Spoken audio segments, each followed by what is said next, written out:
Welcome to the session, Hardeep. Thank you. So we'll start off with the question that should precede the title of the session, which is about GYAN. So I want to preface that. What makes the BJP so confident? And you're saying that GYAN se dekhenge. And GYAN is the combination of Garib, Yuva, Annadata and Nari. So what has the government done for these four sections?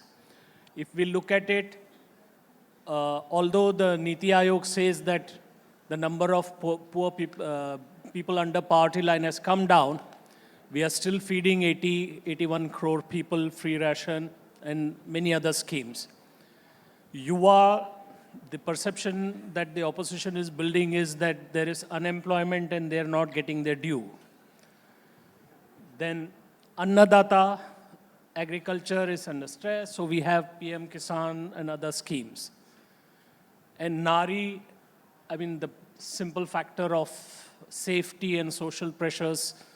And of course, this year the labor participation rate has improved. But so how do you justify the idea of GYAN? You see, when you decide on a narrative, you must also do context setting. Let me start with one of the figures that you cited, or one of the figures you wanted to cite, but you didn't get there. The Niti Aayog's estimate that we have lifted 250 million people out of multi-dimensional poverty. Correct. Yeah. I have not come across any comment which questions that.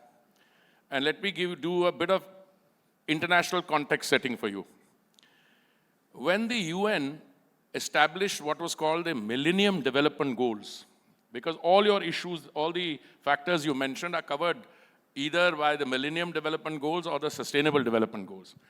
When the UN decided on the Millennium Development Goals, there were many people like me who said that the goals themselves were conceptualized in the think tank of the West, which is the OECD, okay?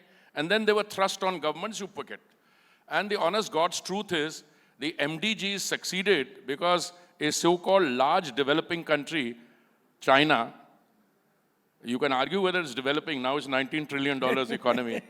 That economy succeeded in lifting hundreds of millions of people out of multidimensional poverty. You use the word sometimes abject poverty, extreme poverty. You can have a separate discussion, Shankkar, on those. When the Sustainable Development Goals were formulated, I was then the ambassador to the UN, and I made it a point to say that the Sustainable Development Goals must be set by the participants themselves. These are not just governmental targets, but social, civil society, NGOs, everybody must participate. So what we ended up doing was to produce a certain number of goals, 17 sets of goals and other sub-goals. And interestingly, the Sustainable Development Goals, before they were formally implemented, something called a game-changing phenomena happened in Delhi. Mr. Modi assumed responsibility from May 2014. And the central schemes which were outlined and started being implemented from June 2015, in a way, all already anticipate the SDGs which came in slightly later. Now, I'm willing to go through each of those things that you said.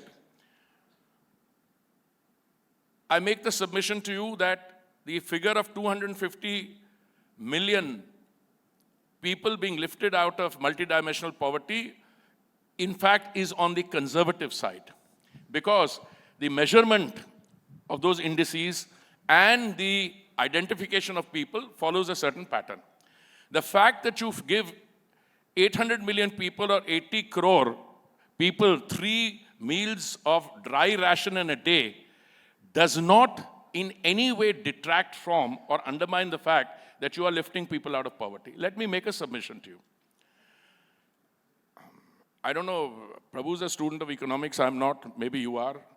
But there is a basic sui generis character to the Indian economy and the Indian situation.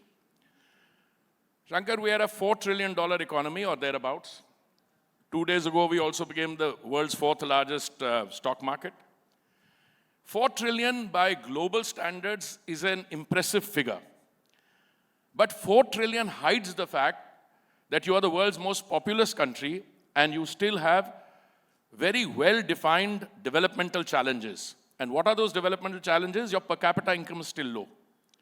So, let me go to what we have done. The per capita income is not only low, it is at variance. And if you connect north and south, Uttar Pradesh, Bihar and all are double, half of what the national per capita. Yeah, that's so those are challenges. I am not going into that challenge. I am going into the Viksit Bharat challenge. If you want India to be a developed economy by 2047, which is the avowed aim, and my submission to you is you'll be a Viksit Bharat or a developed nation well before that. And let me tell you what I think is happening. 4 trillion will go to 5 trillion by 2025. It'll go to 10 trillion by 2030.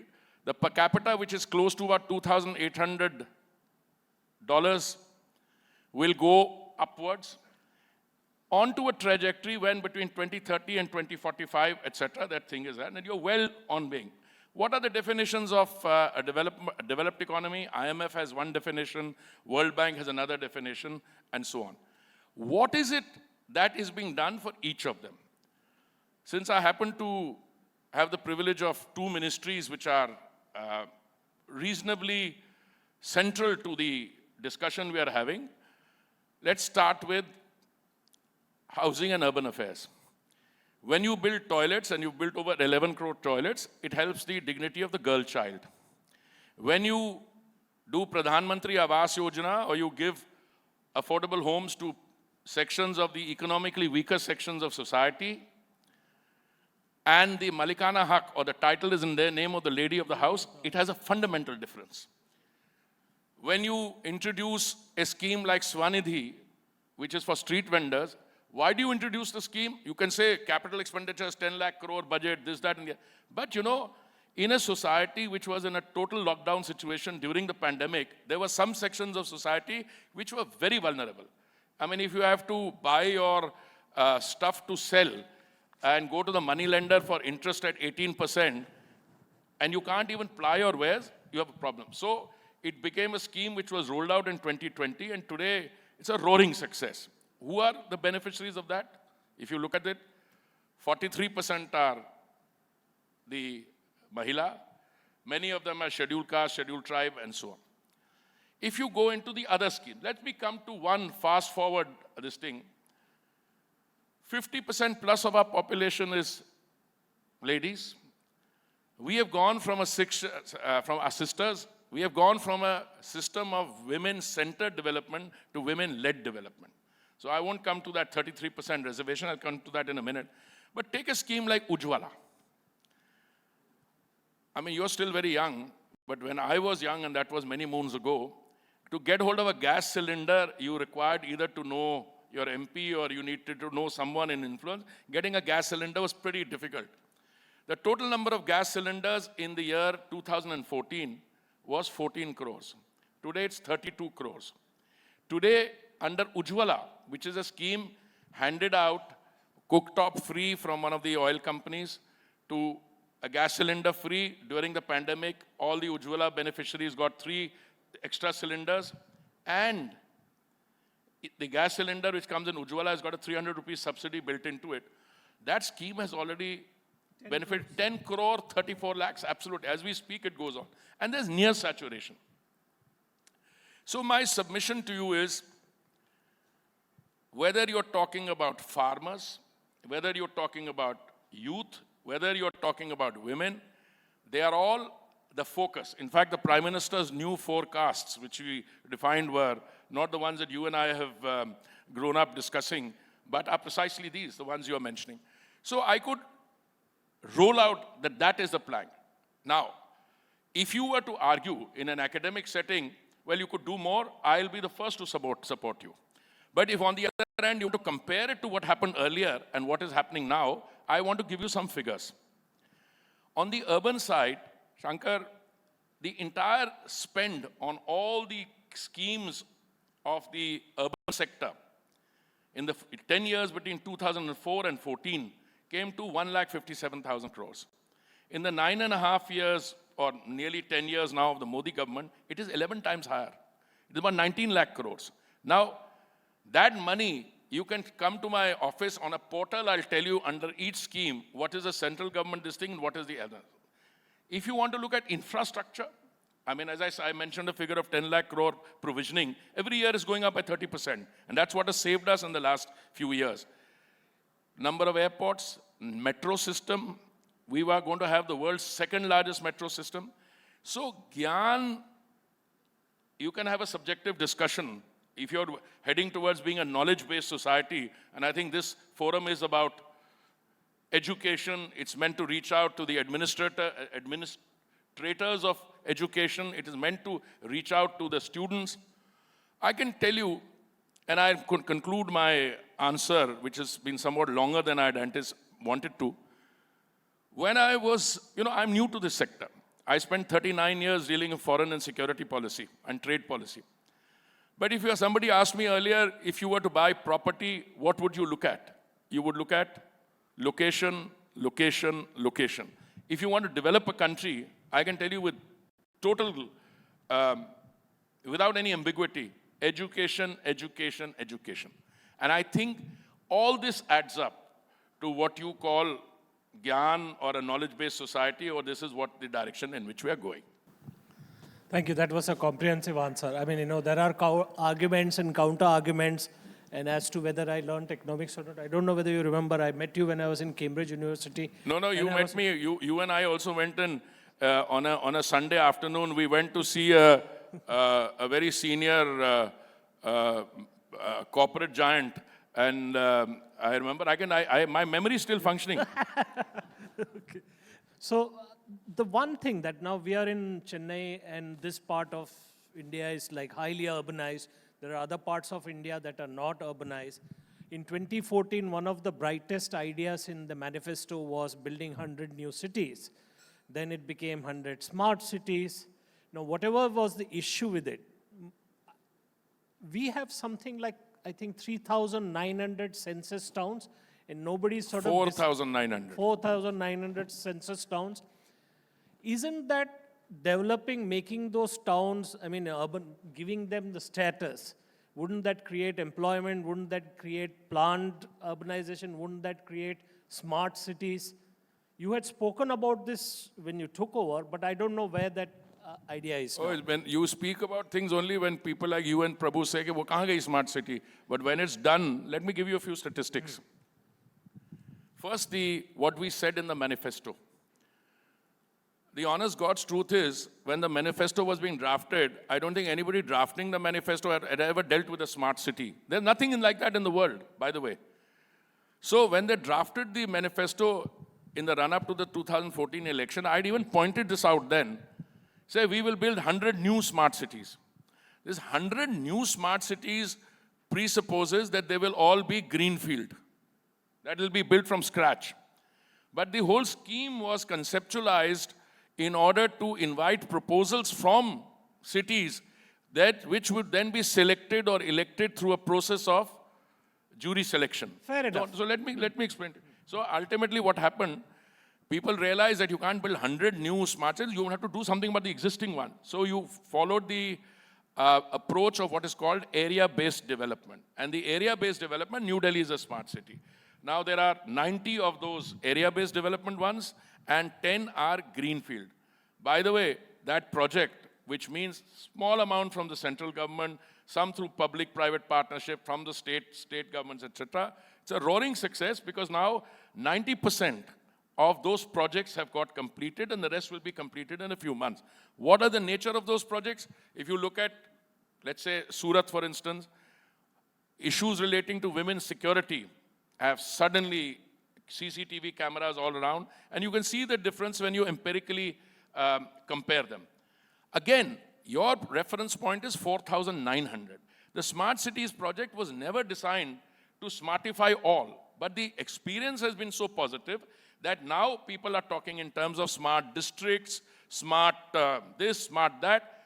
A question that is asked now, since we have done completion of that 5-year circle, 10 years in some, what would happen next? Will you get a smart cities Rev 2? Like in Swachh Bharat Mission, we got Swachh Bharat Mission 2.0, we got Amrut 2.0, and the provisioning is very impressive because there you find that the provision for Swachh Bharat Mission and Amrut 2.0 is 4,71,000 crores.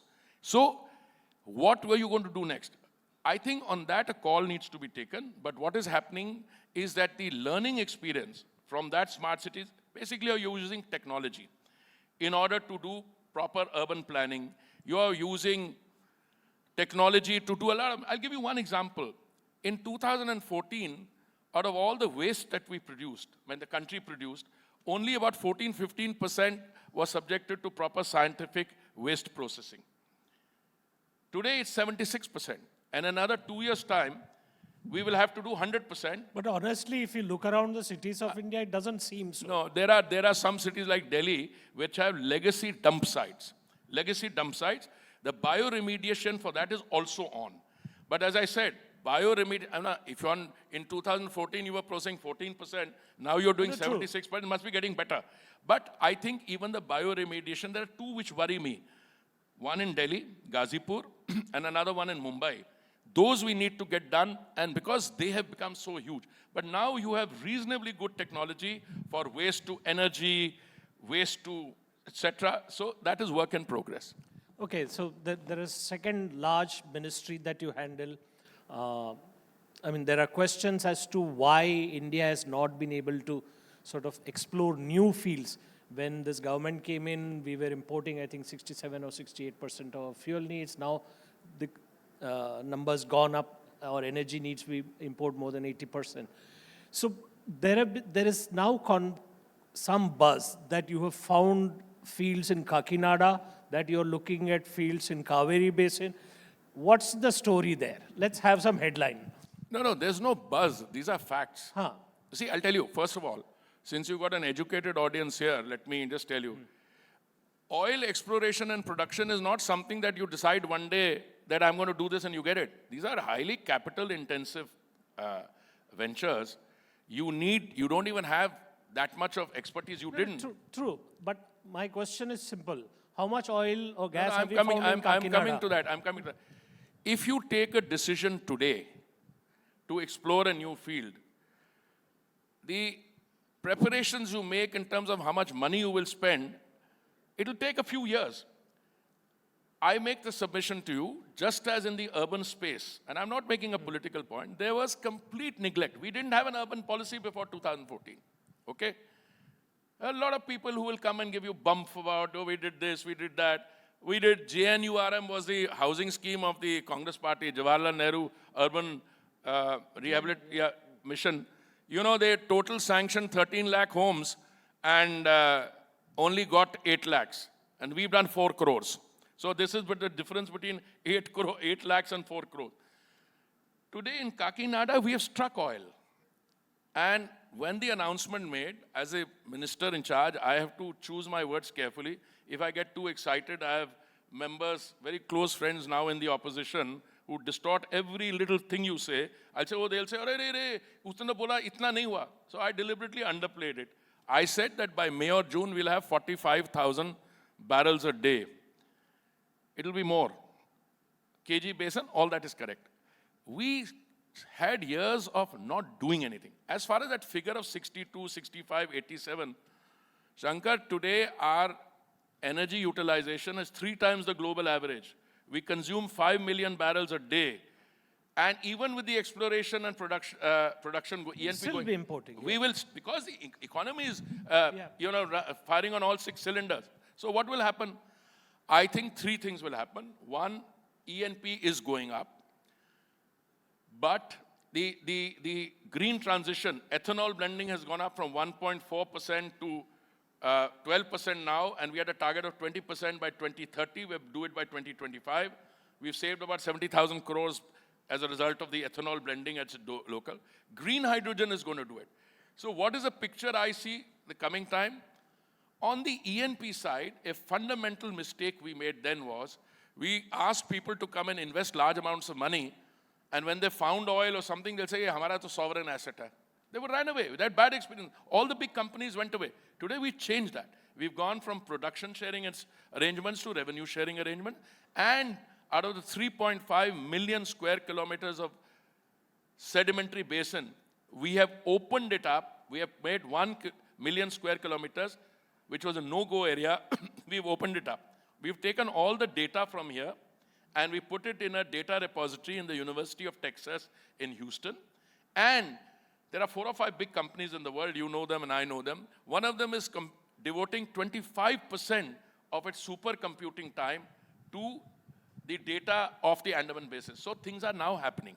So the question that the young audience here who are all riding two-wheelers and want to own four-wheelers and all are saying that the Petroleum Ministry is collecting money and is okay, fair enough that the government has to spend on welfare, but when is the fuel price going to come down? So the first thing I want to tell my young friends who haven't asked the question, and you're not so young, you're asking it on their behalf, is that India is the only country in the world, apart from Japan, where fuel prices actually have come down over the last 2 years. In fact, in India, petrol prices between 21 and 23 have come down, depending on which reference period you take, minimum of 5%, and diesel prices 1%.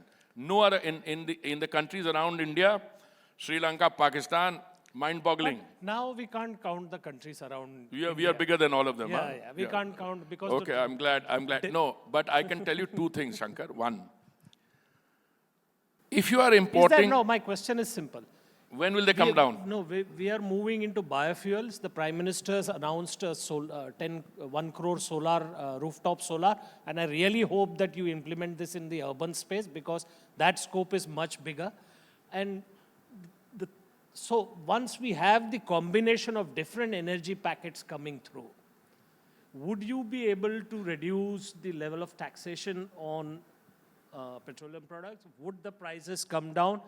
Is there a scope for people to feel achhe din?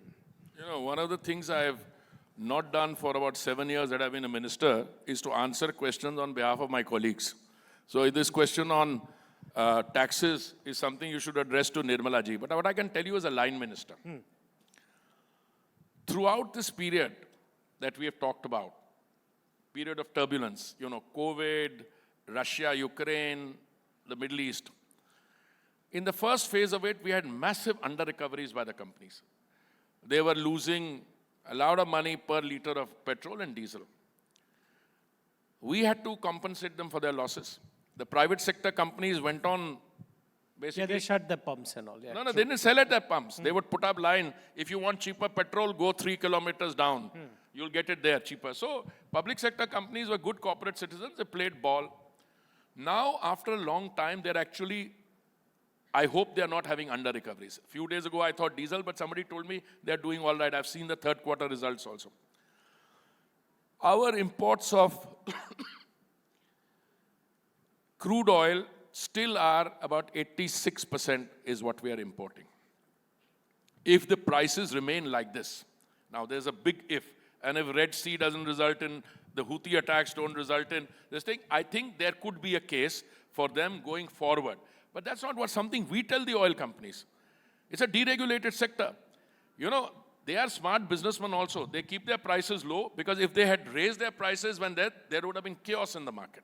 So today we have a situation where going forward, all fingers on your hand, your toes, everything crossed. Going forward, a case might come up where, today I read reports also. Some of these are speculative reports. But I think you have a situation where a case could be made out. So, mahol acha hai, the vatavaran is good. There is good means what? For the party, for the government. It's not good. It's not good. If you have to have gradations, you have average, satisfactory, good, very good. So how brilliant. Would you rate your party's chances in 2024? You still want to ask that question? Yeah, I want to ask because that's a follow-up. I predicted 2014 because somebody told me that 37 years we hadn't had a government which had 272 on its own. Yeah. I predicted that. In 2019, I predicted a very clear crossing of 300. And before the events recent events, I was always saying 15, 20% above 300. So if you say 10%, it becomes 330. If you say So 15. let's have a number for 2024. No, number, it's still Range. range. I told you over 340, over 345. But as I said, the getting numbers game starts when you have a code of conduct, when you have electioneering going on. Just now the mood is very positive. But that, shouldn't put a number on it. I mean, I've been around in this game long enough to know. I mean, I'm not a psephologist. And psephologists and those other characters, those, वो क्या कहते हैं वो जो, वो क्या opinion में नहीं क्या वो जो, वो the guys who do those surveys, those guys should close shop before the last election. I mean, we have friends in the opposition who don't want us to succeed. I mean, there's a gentleman out on a Bharat Nyaya Yatra. I mean, I think he's just had his Nyaya plank removed from under his feet. What happened? I mean, in TMC will not join him in West Bengal. Punjab mein Aam will not join him. So I'm not basing my figures on that. Not at all. In fact, my case is that you need a credible opposition. I think 340, 350 is what I would be safe in putting my bet on, but we still have work to do. So in this perfect weather, does Hardeep Puri plan to fly to Punjab and contest? No, first of all, Hardeep Puri is not a flyer, number one. Number two, even last time, I mean, I'd come back into the party fold after a long gap.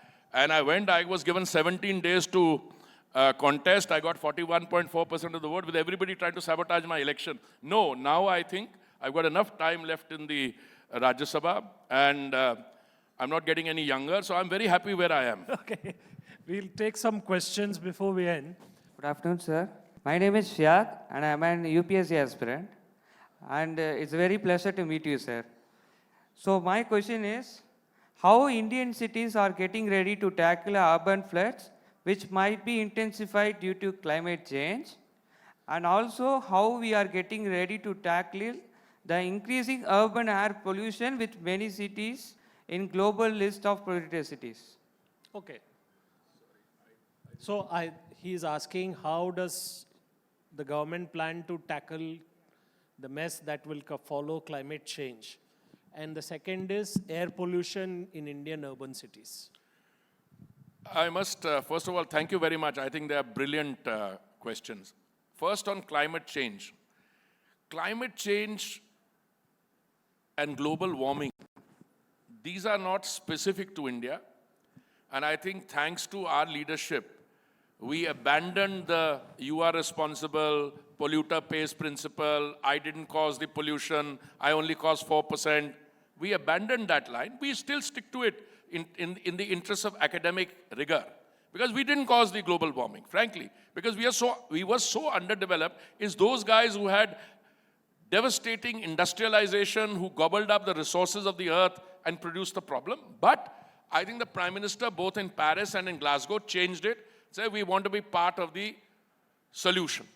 When I was a young diplomat, not so young, I was Secretary to Government, I once asked my Prime Minister the then Prime Minister, you can guess who it is. I said, sir, I want to ask you a question. What exactly is our policy on this issue? Because he had two advisors. One who was a very vocal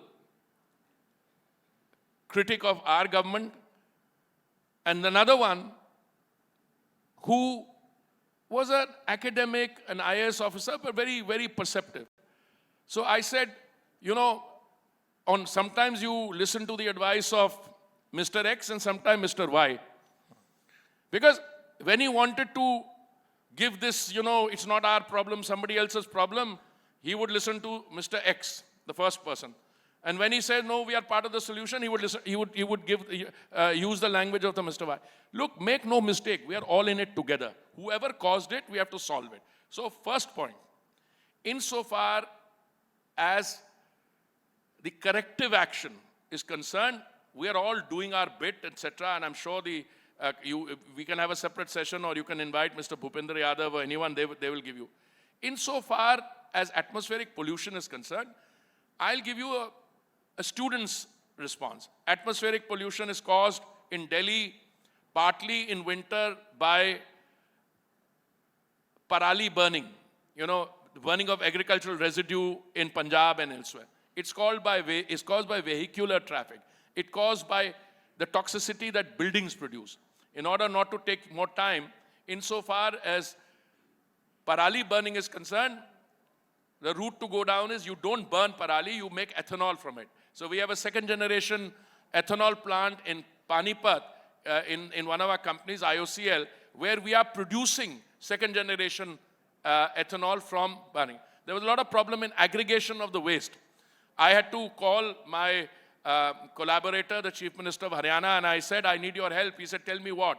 And I said, you give 1,000 rupees per ton for people to aggregate. Because what happens is, once people realize that kachra can result in wealth, they'll say, ye to mera kachra, main nahi le jaane dunga. Same thing with aggregation. So we have a plant running beautifully there. In Northeast, we have a plant running from bamboo, okay? And this same facility in Panipat now has a third generation ethanol production from the waste gases which come out of a refinery. That's one. Insofar as vehicular traffic, and I'm glad you asked this question, no, people don't realize 70% of the vehicular traffic on our roads is two-wheelers and three-wheelers. And most of them are now going to battery swaps and so on. And for the cars, we are moving to ethanol, biofuel blending. And IOCL will, in another few days' time, have 15 fuel cell buses, huge buses running on green hydrogen as demonstration. And I think we have to accelerate towards green hydrogen. Once we do that, all the fossil fuel use will come to an end. But be realistic, you are young. You are the actual guys who will benefit from 2047. This gentleman is still young, but I am not going to be around. So what I'm telling you is, today, the transition is taking place at a breakneck speed, all right? Now I come to buildings. The Prime Minister, Honorable Prime Minister, decided that private sector was beginning to use green technology. But we had a global housing technology challenge for a full year. We invited all the companies in the world. They come to India not out of philanthropy or altruism. They come to India because they will make money. They have projects. So 53 technologies were shortlisted. They were incorporated into the CPWD's list. And finally, 6 of them were selected to produce lighthouse projects. 6 projects where 1,000 units are made using the most advanced green technologies, and 1,000 units in a year. And when the Prime Minister took one of those review meetings, I remember very vividly, we prepared all the statistics and these are the people working, this is the material. He said, no, he doesn't want that. He wanted to see it in real time, that is using satellite imagery and drones. So this technology, and on all fronts we are moving, but we still have to do, we keep sending, land is a state subject. Beyond a point, the central government cannot tell a state government as to how to done it. But we keep issuing advisories on urban flooding, on, checking pollution and all these things. But it's happening. Hello, sir. Myself, Anay Kumagan from DG Vaishnav School of Management. My question to you is, you were saying about ethanol, and I would like to know your opinion on ethanol-based cars, which Toyota is producing, and Mr. respected Nitin Gadkari sir also seems to have advocated the same, that we need to use the hybrid cars, ethanol-based cars. So how it is going to be the future substantially, because the first preference is going to be gasoline as far as petroleum and diesel is concerned. So how do you see the future for ethanol and other products? Thank you very much. I'm glad you asked the question. Between 2006 and 2008, from January, I bet you please, 2006 January to 2008, I had the privilege of being posted as India's ambassador to Brazil. And I got completely fascinated by the ethanol story. So I have a very senior friend sitting here. Whenever I used to come from Brazil, they used to make fun of me. They say, oh, ethanol has come, ethanol has come. Because whenever I came to Delhi, I used to talk about ethanol. Look, the beauty of ethanol is that you can make ethanol in any rural economy with minimal investment. The beauty of ethanol is that ethanol can be made from a diverse range of feedstock. In Brazil, because it's a very fortunate land, it has, 3 times our land area, it has 1/6 our population, and it has 23% of the world's freshwater reserves, they largely make ethanol out of sugarcane. The United States makes ethanol largely out of maize or makkah. We make ethanol from sugar, from maize, from agricultural waste, from bamboo, and diverse feed. Ethanol-run cars are commonplace. This 20% blending is actually a mindset problem in our case.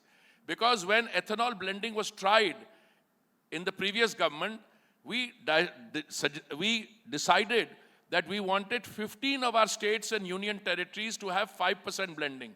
Because we didn't have the ecosystem, we didn't succeed. By 2014, we had 1.4% blending. Then the current Prime Minister set a target of 10% blending by November 2022. We did it 5 months in advance. Target of 20% blending by 2030, we brought the target to 2025. Why this 20% blending mindset? Because somebody told us, and I'll tell you who, the Society of Indian Automobile Manufacturers, SIAM, said that if you blend 20%, you don't need to change any parts in the car. There are corrosive parts which corrode easily and so on. You don't need to change anything. But I pointed out to them, and I had meanwhile become Petroleum and Natural Gas Minister, I said that in Brazil, you can go to a petrol bunk any day.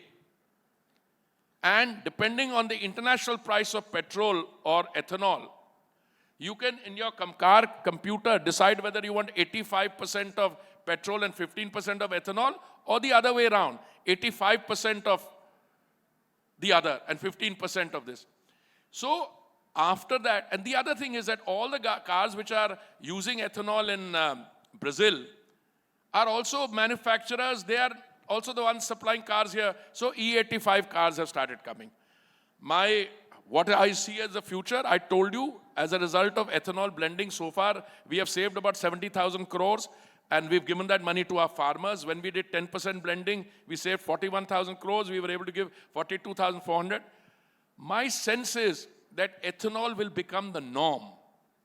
Today, we already, thanks to the Indian presidency of the G20, we have an international global biofuels alliance. When I was in Davos till a few days ago, the whole intellectual focus and energy is that the European Commission now wants to mandate 5% SAF, that is sustainable aviation fuel, blending for flying aircraft.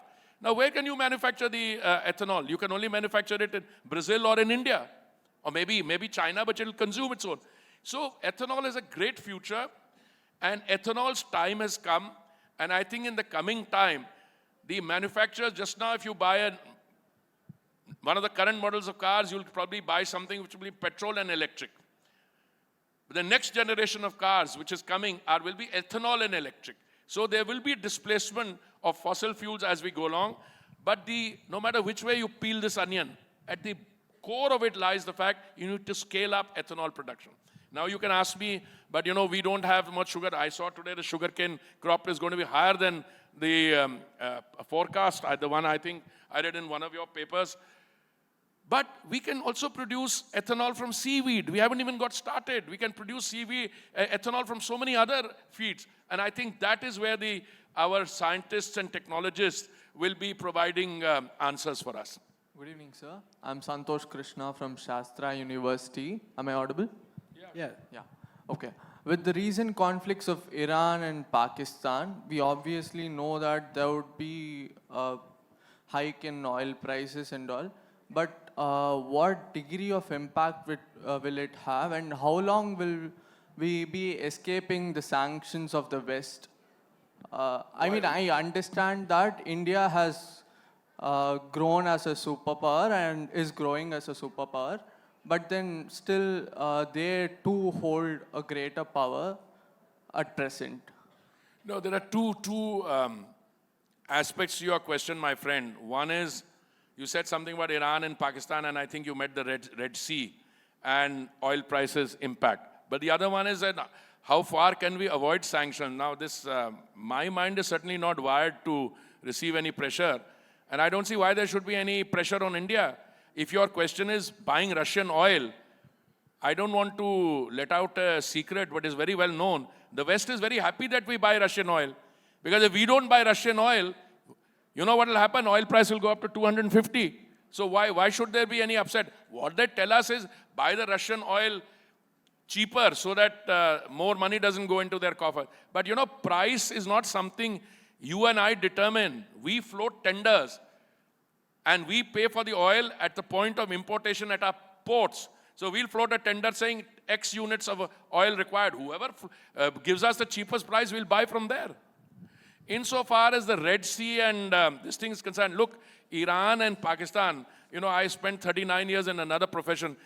What strikes me as very interesting about all this is, and I'm going to choose my words very carefully, that whenever there was a cross-border terrorist action against us, and we would talk to the concerned authorities, we were told, "Arey bhai, ye to non-state actors hai." Abhi to ab kya hua hai? वो भी तो non-state actors थे, पर non-state actors ने state actors को involve करवा दिया. So, you know, this is exactly the point I've been making all these years, that these non-state actors have an umbilical relationship with the state. So that part is solved, but now I know that I read somewhere the foreign minister of Iran is going there and they'll sort it out.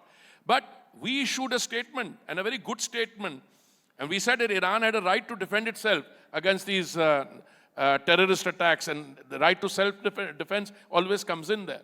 So, given your previous avatar and life outside,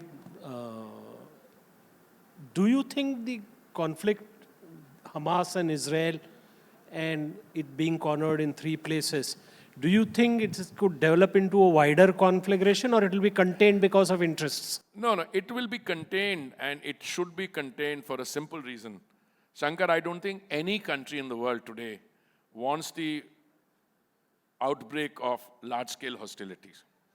Now, there were fundamental changes taking place in that part of the world. You know, we never heard of Israel and the Kingdom of Saudi Arabia coming to terms, Iran and the Kingdom of Saudi Arabia. So some of the non-state actors, for whatever reason, you'll never be able to make a determination whether a non-state actor acted on his or her own, or whether they had the backing of somewhere else. But I think today, everyone who's part of this ecosystem and who has some stake in this would not want large-scale hostilities to take place. But on the price of oil, with our young friend asked, I'm not a soothsayer. I mean, tomorrow, if there is a major disruption in the supply lines, you know, then you'll never be able to say, you can reroute the thing, but insurance rates go up. What happens? So far, I think, and I'm choosing my words carefully, so far, I'm hopeful and reasonably confident that the conflict can be contained, and in the process, you know, we can keep oil prices from shooting up. On that note, we'll end the session. Thank you very much.